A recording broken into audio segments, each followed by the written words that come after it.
Begini, pertama adalah orang hipertensi itu kerap kali juga berkaitan dengan masalah, kecukupan jam tidur ya. Ya, lalu kemudian yang kedua adalah mengenai masalah stres. Masalah Ya, stres. yes. Yang ketiga ada beberapa obat hipertensi yang juga sifatnya diuretik, mengeluarkan pipis. Ya, di mana obat diabetes itu nggak membuat kita kencing-kencing, tapi obat hipertensi ada yang sengaja memang mengeluarkan pipis supaya tensinya agak sedikit kendor gitu loh ya. Nah, jadi yang kayak begini-begini ini sesuatu hal yang sebetulnya harus kita perhatikan dengan seksama. Dan itu sebabnya kenapa saya juga selalu menganjurkan kepada pasien untuk ngecek sendiri tensinya di rumah. Ya, jadi terutama ketika Anda sahur, bangun pagi, coba cek tensinya berapa. Yang kedua biasanya zuhur, coba cek berapa.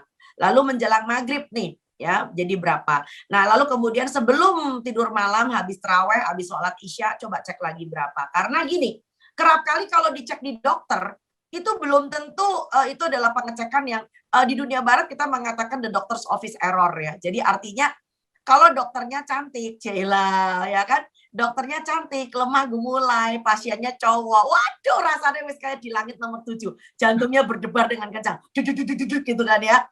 Tapi ditambah lagi cari parkir susah tadi di luar ya kan, habis marah sama supirnya. Udah tensinya melambung. Gitu loh ya. Jadi belum tentu pengecekan tensi sewaktu di kamar praktek dokter itu bisa Anda pegang sebagai suatu patokan.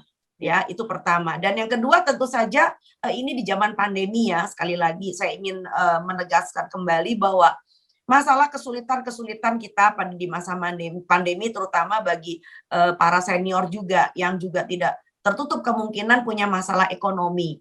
Ya. Lalu kemudian punya perusahaan agak sedikit gonjang-ganjing. Lalu kemudian para senior ini juga harus membayar THR karyawannya yang dia nggak ngerti itu gimana caranya bayar.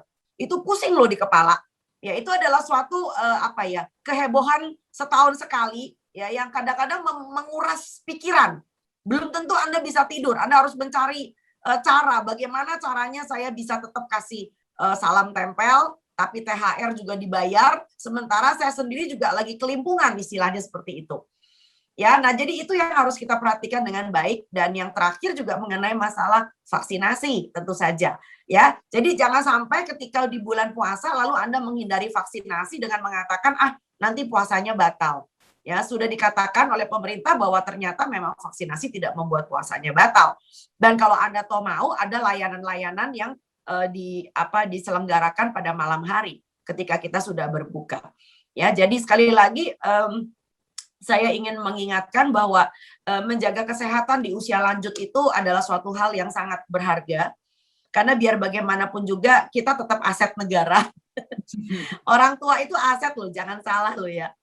Bukan berarti lalu kemudian Anda tidak bisa lagi berkontribusi dalam bidang apapun. Justru yang paling penting adalah Anda bisa memberikan contoh. Saya salut banget dengan orang yang sudah senior tapi puasanya luar biasa. Perlu diacungi jempol. Terima kasih sudah nonton. Jangan lupa like, subscribe, dan share ya.